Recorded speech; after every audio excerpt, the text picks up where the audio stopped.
నమస్తే అండి. నమస్తే. ప్రస్తుతం ఆంధ్రప్రదేశ్‌లో జరుగుతున్న సిట్యుయేషన్స్ మనం చూస్తూనే ఉన్నాము. 6 గ్యారంటీలు అమలు చేస్తామంటూ అధికారంలోకొచ్చిన ఆహ్, కూటమి ప్రభుత్వం ఏడాదైనా దాన్ని సక్రమంగా నిర్వర్తించలేకపోయింది. వాళ్ళు కూడా చెప్తుంటారు అన్నీ చేయాలనే ఉంది. బట్ ఆర్థిక పరిస్థితులు దేశం రాష్ట్రంలో ఉన్న ఖజానా సరిపోవట్లేదు అని చెబుతూ ఉన్న నేపథ్యంలో బట్ ప్రజలకి ఇవన్నీ అవసరం లేదు. అదే చెప్తున్నా. మీరు మాకేం గ్యారంటీ ఇచ్చారు? మీరు మాకేం అమలు చేస్తున్నారు? ఇదే చూస్తూ ఉంటాం. సో దీనిలో భాగంగా అఫ్కోర్స్ అపోజిషన్లో ఉన్న పార్టీ ఎత్తి చూపడం సర్వసాధారణమే. అంటే చాలా రోజుల తర్వాత రోజా గారు బయటకు వచ్చి మాట్లాడారు. పవన్ కళ్యాణ్ గారు పవర్ స్టార్ కాదు ఫ్లవర్ స్టార్ అంటూ. ప్రస్తుతం ఈ వ్యాఖ్యలు అయితే దుమారం రేపుతున్నాయి. ఏం చెప్తారు? ఫస్ట్ థింగ్, ఒక విపక్షంగా ఉండేటప్పుడు ప్రతిపక్ష హోదా కూడా లేదు కాబట్టి విపక్షం అంటున్నాను. ఓకే. సో వాళ్ళ ఇలాంటి వ్యాఖ్యల్లో నేను తప్పు పట్టను. చెయ్యాలి. ప్రతిపక్షం ఆర్ విపక్షం అనేది ఉంటేనే ప్రభుత్వం కూడా సక్రమంగా పనిచేస్తుంది, పరుగులు పెడుతుంది. అండ్ మోర్ ఓవర్ మీరు క్వశ్చన్లోనే ఒక ఆన్సర్ ఉంది. సో ఇప్పుడు ఏంటంటే ప్రతిసారి కూడా విపక్షాలు ఇలా చేసేటప్పుడు ప్రభుత్వం ఏం చేస్తుంది అంటే వాళ్ళు ప్రభుత్వం క్లారిటీగా ఉన్నారు. ఏదైతే జగన్మోహన్ రెడ్డి గారి ప్రభుత్వం 2019లో వచ్చినప్పుడు 4 లక్షల కోట్ల అప్పుతో ఉన్న ఆంధ్రప్రదేశ్ ఆయన దిగిపోయేసరికి 11 లక్షల కోట్ల వరకు వెళ్ళింది. సో ఎందుకు వెళ్ళింది ఏమిటి అని అంటే బికాజ్ ఆఫ్ పథకాలు అన్నారు. సరే పోనీ రెవెన్యూ జనరేటర్స్ ఉన్నారుగా, రెవెన్యూ జనరేటర్సే అనాలి, ఎందుకంటే వాళ్ళు లేకపోతే ప్రభుత్వాలు. సో వాళ్ళు ఎంత పే చేశారు. అదంతా ఏమైంది?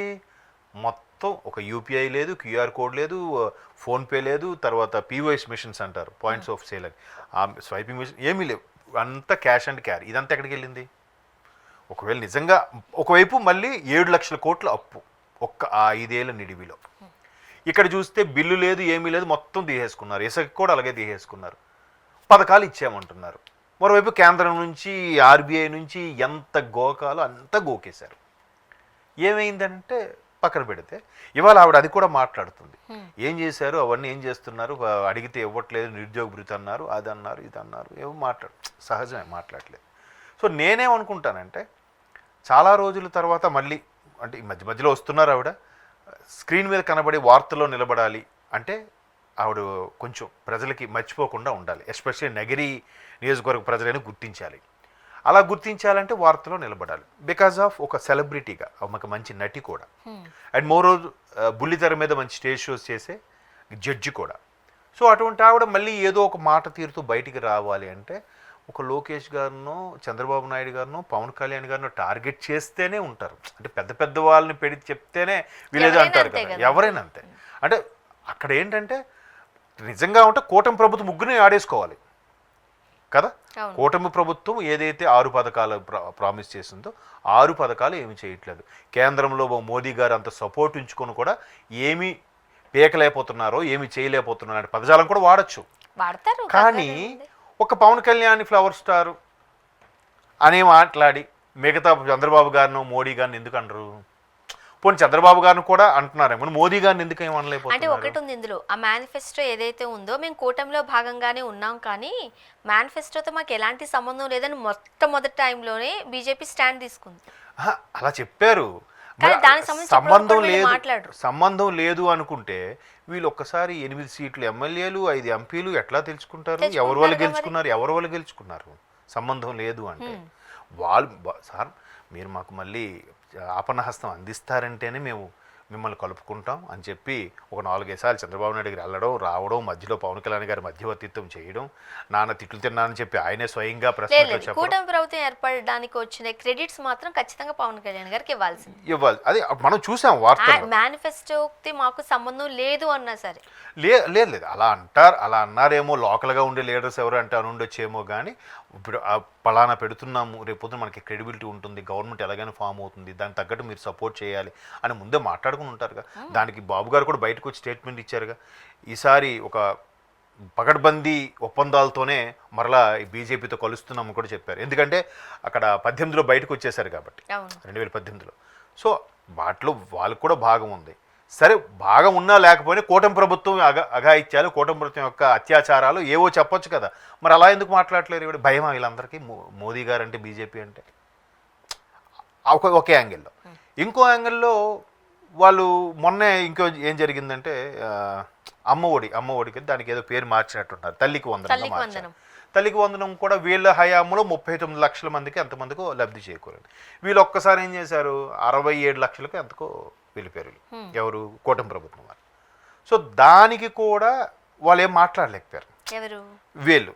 దాని గురించి ఒక వార్త కూడా వచ్చింది, దగ్గర వాళ్ళలో ఉన్న కొంతమంది మాజీ మంత్రులే సార్ మనకన్నా వాళ్ళు ఎక్కువ ఇచ్చారు, మనం ఎంతవరకు ఇవ్వలేదు అనే దాని మీదకి వాళ్ళు ఇది చేశారు. సో మనం అడగడం వల్ల ఇచ్చారా, లేదంటే మనం ఎందుకు అంత 39 లక్షల వరకు ఇచ్చాము, వీళ్ళు 67 లక్షల వరకు ఎలా ఇవ్వగలిగారు, 67 లక్షల మంది విద్యార్థులకు ఎలాగ లబ్ధి చేకూరింది, అక్కడ కూటమి ప్రభుత్వంకే ప్లస్ అయింది, మనం ఇలాగ ఊరికే రెచ్చగొట్టడం వల్ల వాళ్ళకి ప్లస్ అయితే రేపు పొద్దున ఆ ఫేవరిజం వాళ్ళకి యాడ్ అవుద్ది కదా అని కూడా కొంతమంది. ఎందుకు అలా ఏం లేదే, ఇప్పుడు జగన్మోహన్ రెడ్డి గారు నేరుగా అమ్మ ఒడి పథకం కింద ఇక్కడ తల్లికి వందనం మారింది. 13,000 వేసేవారు. ఓకే, ప్రచారంలో భాగంగా 13,000 వేసేవారు. ప్రచారంలో భాగంగా చంద్రబాబు నాయుడు గారు దాన్ని మేము 15,000 చేస్తాము, ఈ 2,000 ఏమైపోతుంది అంటే అప్పుడు అక్కడున్న లైక్ స్కూల్స్ ఖర్చులు వాటి కింద 2,000 తీసేసేవారు. మేము అలా ఏమి చేయము, ఆ 2,000 కూడా మీకే ఇస్తాము, సో 15,000 చేస్తాము అని అన్నారు. ఓకే, బట్ ఇప్పుడు మొన్నే కదా, అది లాస్ట్ మంతే జరిగింది, దాన్ని వాళ్ళు 13,000కే వేశారు. మనం కొంతమంది కాంగ్రెస్ నేతలతో మాట్లాడాము, వైసీపీ వాళ్ళతో కూడా మాట్లాడాము. మరి పెంచుతామన్న 2,000 ఏమైపోయాయి? ఆ రోజు జగన్మోహన్ రెడ్డి గారు 13,000 ఇచ్చినట్టే ఈ రోజు చంద్రబాబు నాయుడు గారు కూడా 13,000 వేశారు. దానికి క్రెడిట్స్ ఎట్లా వెళ్తాయి? అట్లాగా అదే ఓకే. మొత్తానికి నేనేమంటున్నానంటే ఒక్కొక్కటిగా ఇప్పుడు ఆర్టీసీ ఉచిత ఏదో ఉందన్నారు. సో అది ఇక్కడ ఆల్రెడీ పక్క రాష్ట్రంలో కొన్ని ఇబ్బందులు చూస్తున్నారు. ఇంతకుముందు చెయ్యితే బస్సు ఆపే రోజులు ఇప్పుడైతే లేవు. బస్ స్టాప్లో ఆగితే ఎక్కారా లేకపోతే లేదు, అబ్బా ఈ ఎఫ్ఎస్ టికెట్ల డ్రైవ్ అన్నీ అనే ఫీలింగ్లో ఉన్నారు. అది మొదట్లో చాలా వైరల్ కూడా అయ్యాయి. కొంతమంది డ్రైవర్లు కండక్టర్లు ఆపకుండా వెళ్ళిపోవడము, ఆ కండక్టర్లు అమ్మ లోపలికి వెళ్ళండి వేలబడతారంటే తిరిగి వాళ్ళు మీరు సీరియస్ అవ్వడం చాలా వైరల్ వచ్చాయి. సో ఇట్లాంటి పరిస్థితుల్లో కూడా ఆలోచించి అసలు ఫ్రీ పథకాలు ఎట్లా ఉంటుందంటే ఒక రకంగా అంటే అందుకంటాను మళ్ళీ మారాల్సింది ప్రజలే అని ఒక రకంగా అలవాటు చేసేసి ఇవ్వట్లేదు ఏం చేస్తారు ఇచ్చి అంటే ఇప్పుడు ఒకటి చెప్తాను. ఇప్పుడు ఫర్ ఎగ్జాంపుల్ మీరు ముఖ్యమంత్రి అయ్యారు అనుకోండి, ఇప్పుడు నేను ముఖ్యమంత్రి అయ్యాను వద్దులేనా, మీరైతే బాగుంటుంది. ఓకే, అయితే ఇంత రాదు. చంద్రబాబు నాయుడు గారు లాంటి పెద్ద వ్యక్తి, 40 సంవత్సరాలు రాజకీయ అనుభవం ఉన్నారు, 4 సార్లు ముఖ్యమంత్రి అయిన వ్యక్తి, రాజకీయాలు రాష్ట్ర ఖజానా తెలీదా? తెలుసు. తెలీదు అని అనుకోవద్దు, తెలుసు. తెలిసే కాస్త కష్టంగా ఉండే పథకం ఇస్తానని ఎట్లా ప్రామిస్ చేశారు అనేది క్వశ్చన్ ఇప్పుడు అందరికీ. అదే అండి, ఇప్పుడు రాష్ట్ర విభజన తర్వాత తెలుసు, ముఖ్యమంత్రిగా మొదటి ముఖ్యమంత్రి ఆయనే. అయితే ఇక్కడ ఎట్లా అయిపోయిందంటే నలుగురు అదే ఒకడంట ఒక పంతులు గారు మేకను తీసుకెళ్తున్నారు. సో ఇక్కడ చిన్న కథ చెప్పి ముగిస్తా. ఆ మేకను తీసుకెళ్తూ ఫస్ట్ ఒకడు ఎదురయ్యాడట. ఏం పంతులు గారు కుక్కను తీసుకెళ్తున్నారేంటి అన్నాడంట. ఇది కుక్క కాదురా మేక, బడుద్దాయి సరిగ్గా చూడు అన్నాడంట. ఇంకొంచెం ముందుకెళ్ళారు, ఇంకోటి కూడా అలాగే అన్నాడు. మూడోవాడు కూడా అదే మాట చెప్పాడంట. ఇది నిజంగా ఇది మేక, ఇది కుక్క, సరే అని వదిలేశాడంట. వాళ్ళు ముగ్గురు ప్లాన్ చేసుకున్నారు కదా, ముగ్గురు కలిసి కూర వండుకొని తినేశారు దాన్ని. అంటే ఇక్కడ ఒకడు కాదు అని అన్నప్పుడు వాడిని ముద్దాయిగా వెధవలా చూస్తారు. ఒక పథకాలు తీసారనుకోండి, తీసేశాడు అన్యాయం అయిపోయింది, ఆయన ఉన్నప్పుడే బాగుండేది. ఏంటి బాగుండేది అంటే ఖాళీగా కూర్చోబెట్టి ఇవ్వండి, మీరు ఎప్పటికీ అలాగే ఉండాలి, నేను ఎప్పటికీ సీటు మీద ఇలాగే కూర్చుంటాను, మీ బతుకులు అంతే అంటేనే వీళ్ళకి ఇండైరెక్ట్గా అదే అర్థం అక్కడ. అంతే. మరి దాన్ని అర్థం చేసుకోకుండా వాడైతే అలా ఇచ్చాడు, వీడైతే ఇలా ఇచ్చాడు, ఇలా కోసేశారు. వద్దు కదా, మీ పిల్లలకి మంచి భవిష్యత్తు, ఉద్యోగాలు అవి చూడాలి కదా. కానీ ఒకటి, రాజకీయాలలో ఆ సీఎం పీఠం ఎక్కాలి అంటే సంక్షేమ పథకాలు మేము ఎంత ఇస్తామని చెప్పి ఎగుతున్నారు. అభివృద్ధి ఎంత చేస్తామని ఎవరు రాజకీయ నాయకులు ఏమంటారు ప్రచారంలో భాగంగా చెప్పరు, గుర్తుపెట్టుకోండి. అభివృద్ధి కూడా చెప్తారు, మేము ఇంతమందికి ఇన్ని కంపెనీలు తీసుకొచ్చి దీనికి అంత కల్పించి అభివృద్ధి కల్పిస్తామని చెప్తారు. దేనికి వెయిట్ వేసింది? అందుకు మారాల్సింది ఎవరు అంటారు. చూద్దాం. థ్యాంక్ యూ అండి.